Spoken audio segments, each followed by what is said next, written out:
সরকার তো এখনো শুরুই হলো না, বাজেট আর কি হবে, দেখুন কি হয়। আমি তো ভেবেছিলাম সরকার কনস্ট্রাকটিভ ওয়েতে শুরু করবে, সরকার তো ডিস্ট্রাকটিভ ওয়েতে চলা শুরু করেছে। এ তো কয়েকদিনের জন্য স্থগিত আছে, কিন্তু এই হকারদের বিষয়টা তো পার্মানেন্ট সমস্যার সমাধান করা উচিত। মমতা বন্দ্যোপাধ্যায় কংগ্রেসে আসার একটা জল্পনা তৈরি হয়েছিল, তা এই ব্যাপারে কি বলছেন? এ ব্যাপারে আমার কিছু বলার নেই, তার কারণ ঘটনা হচ্ছে যে সর্বভারতীয় কংগ্রেস কমিটির তারা এ ব্যাপারে প্রেস কনফারেন্স করে বলে দিয়েছে 11 তারিখ।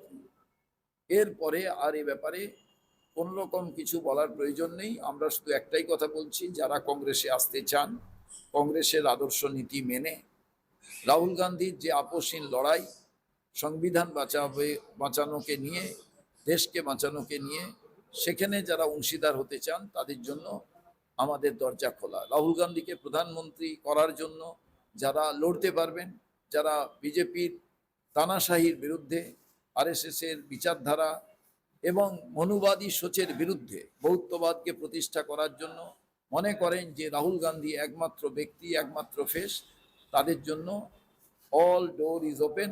তাদের জন্য আমাদের সবাইকে আমরা স্বাগত জানাচ্ছি। 22শে জুন বিজেপি সরকারের প্রথম বাজেট, এই ব্যাপারে কি মনে হয়?